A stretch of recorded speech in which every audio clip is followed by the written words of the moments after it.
ശ്രീ ജലീൽ പുനലൂർ, അങ്ങ് ഈ ചർച്ചയുടെ ആദ്യഘട്ടത്തിൽ പറഞ്ഞ വളരെ മോശപ്പെട്ട ഒരു പ്രസ്താവനയാണ്. അതൊക്കെ ഒരു സ്ത്രീവിരുദ്ധതയാണ് എന്നുള്ള രീതിയിലൊക്കെ അത് വരുന്നുണ്ട്. വളരെ മോശമായി പോയി അത്തരത്തിലുള്ള വാക്കുകൾ പ്രയോഗിച്ചതിൽ. ഈ കലാപവുമായി ബന്ധപ്പെട്ട് ഈ ഇന്നലെ നടന്ന കലാപം വളരെ കൃത്യമായി CBIയുടെ അന്വേഷണ പരിധിയിലേക്ക് വരണമെന്നാണ് ഡോക്ടർ TP സെൻകുമാർ സർ ഇപ്പോൾ ആവശ്യപ്പെട്ടത്. നോക്കൂ, ഇന്നലെ നടന്ന അതിക്രമത്തിൽ 9 പേർ നിലവിൽ കസ്റ്റഡിയിലായിരിക്കുകയാണ്. അവർ അറസ്റ്റിലായിരിക്കുകയാണ്. അവർ നേരിടാൻ പോകുന്ന വിപത്തുകളെക്കുറിച്ച് ഒരുപക്ഷെ അവർക്ക് അറിവില്ലായിരിക്കും. ഒരു ആവേശത്തിൻ്റെ പുറത്ത് EDയുടെ കാറൊക്കെ അടിച്ചു പൊട്ടിച്ചു, ED ഉദ്യോഗസ്ഥരെ കയ്യേറ്റം ചെയ്യാനൊക്കെ ശ്രമിച്ചു. സാർ സൂചിപ്പിച്ചതുപോലെ സന്ദേശ് ഗാലിയിൽ ഒരു ഷാജഹാൻ ഷെയ്ഖ് ഉണ്ടായിരുന്നു. ഇതുപോലെ ED അവിടെ റെയ്ഡിന് ചെന്നപ്പോൾ അവിടുത്തെ ഉദ്യോഗസ്ഥരെ ആക്രമിക്കുകയും കാറ് കത്തിക്കുകയൊക്കെ ചെയ്യാൻ ശ്രമിച്ച കേസിലെ പ്രതിയാണ്. 2024 അറസ്റ്റ് ചെയ്തതാണ്. ഇതുവരെ ജാമ്യത്തിൽ പോലും ഇറക്കാൻ കഴിഞ്ഞിട്ടില്ല. മമതാ സർക്കാർ ഇതുവരെ അവിടെ ഉണ്ടായിരുന്നു, ജാമ്യത്തിൽ പോലും ഇറക്കാൻ കഴിഞ്ഞിട്ടില്ല. നോക്കൂ, ഈ കലാപത്തിന് പിന്നിൽ ഉണ്ടായിരുന്നത് വിദ്യാർത്ഥികൾ, അന്നന്നത്തെ ആഹാരത്തിന് വേണ്ടി കഷ്ടപ്പെട്ട് ജോലി ചെയ്യുന്ന സാധാരണ തൊഴിലാളികൾ. ഇവരൊക്കെ ഈ പ്രതിക്കൂട്ടിലേക്ക് വരികയും ഇതിനൊത്താശ ചെയ്ത നേതാക്കൾ ഒരു പ്രശ്നവുമില്ലാതെ നിലനിൽക്കുകയും ചെയ്യുന്ന അവസ്ഥയാണ്. 300ഓളം പേർക്കെതിരെ കേസെടുക്കുകയാണ് എന്ന് പറയുന്നു.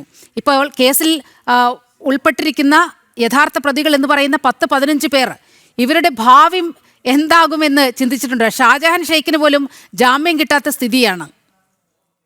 ശ്രീ ജലീൽ പുനലൂർ, നോക്കൂ, ഇന്നലെ അറസ്റ്റിലായ ആ സഖാക്കളുടെ ഭാവിയെ ഓർത്ത് താങ്കളടക്കം ആരും വ്യാകുലപ്പെടേണ്ടതില്ല. കാരണം ഇതൊക്കെ ഒരുപാട് സമര പോരാട്ടങ്ങളിൽ കൂടിയും ജയിലറകൾ കണ്ടുമൊക്കെ വളർന്നു വന്ന ഒരു പ്രസ്ഥാനത്തിന്റെ പ്രതിനിധികളാണ്. അതുകൊണ്ട് അതിൽ വലിയ ആശങ്കയൊന്നും വേണ്ട.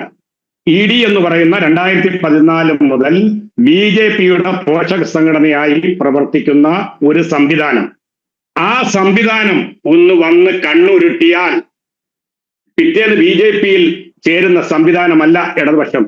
CBI കണ്ണുരുട്ടിയാൽ പോയി കോൺഗ്രസിൽ ചേരുന്ന ആസാമിലെ കോൺഗ്രസിന്റെ മുഖ്യമന്ത്രിയെ നിങ്ങൾ കണ്ടു കാണും. ബംഗാളിലെ കോൺഗ്രസിന്റെ മുഖ്യമന്ത്രിയെ, ഇപ്പോഴത്തെ BJPയുടെ മുഖ്യമന്ത്രിയെ നിങ്ങൾ കണ്ടു കാണും.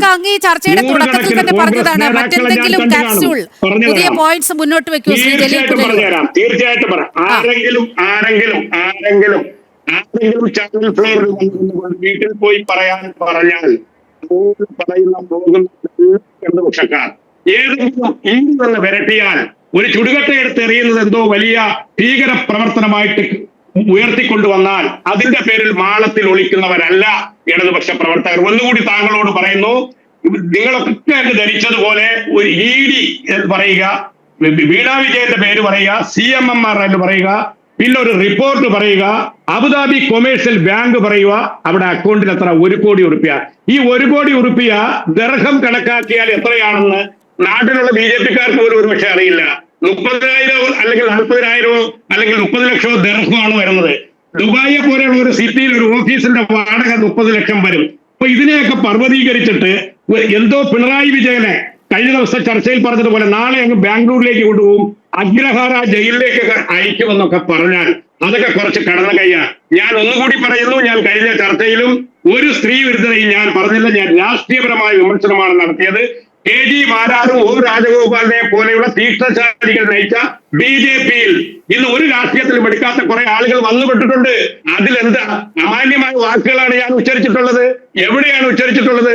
PC ജോർജ് SDP-യുടെ കൊടിയും പിടിച്ചുകൊണ്ട് 2016 അവരുടെ നോമിനിയായിട്ട് തീവ്രവാദിയായിട്ട് ജയിച്ച ആളാ.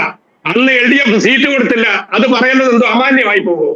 അന്ന് പിണറായി വിജയൻ സീറ്റ് കൊടുത്തിരുന്നെങ്കിൽ ഇന്ന് ഷോൺ ജോർജ് BJPയുടെ സംസ്ഥാന വൈസ് പ്രസിഡന്റ് ആകില്ല. എന്ത് സാത്വികമായ നിലപാടാണ് ഇവർക്കൊക്കെ ഉള്ളത്? അതൊന്നും പറഞ്ഞിട്ട് വരട്ടണ്ട. പിന്നെ നീലിമയുടെ ഒരു വളരെ വിനയത്തോടൊരു കാര്യം പറയുക, ഒരു ചാനലിൽ വന്ന് ഇങ്ങനെ എന്തെങ്കിലും ഭീഷണിപ്പെടുത്തിയത് കൊണ്ട് ആരും വലിയ ശൂരവീര പരാക്രമികളൊന്നും ആകില്ല. എന്റെ മൈക്കങ്ങ് മ്യൂട്ട് ചെയ്താൽ വായി തോന്നുന്നത് പറയാം.